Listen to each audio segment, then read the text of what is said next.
Yes, Sergei Narishkin, head of their foreign intelligence. What did he say? He talked about Russia being ready for proactive action against what they call escalation from Europe. Proactive action. And he specifically threatened retaliation against NATO, naming Poland and the Baltic states as potential first targets. Wow, okay. That sounds like a significant escalation in rhetoric. It is. It feels like a deliberate move to raise the stakes. How so? Well, maybe to deter NATO countries from giving more support to Ukraine. By naming Poland and the Baltics countries that have been very supportive of Kyiv, he's sending a clear signal. A signal that the conflict could potentially spill over. That seems to be the implicit threat, yes. It definitely raises the risk of miscalculation. Absolutely.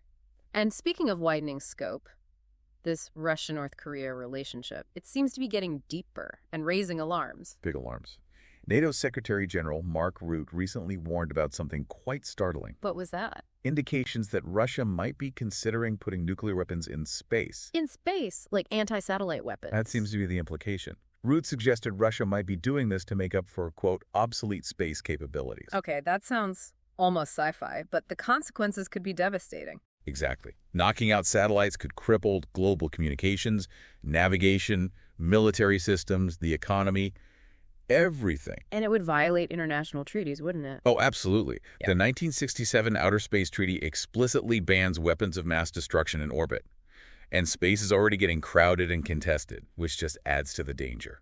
Meanwhile, back on Earth, the actual physical support from North Korea to Russia, it seems huge. It really does. That Reuters investigation, supported by the Open Source Center, Which uses public info for analysis, right? okay, it painted a stark picture. We're talking possibly 14,000 North Korean soldiers. Soldiers in Ukraine. That's the estimate, alongside millions of artillery shells sent since late 2023. Millions of shells. That's massive. The logistics are quite detailed in the report. Routes from Rajan in North Korea, by sea using sanctioned ships to Russian ports like Vostochny and Dunai, And then by train. then by train to depots near the Ukrainian front.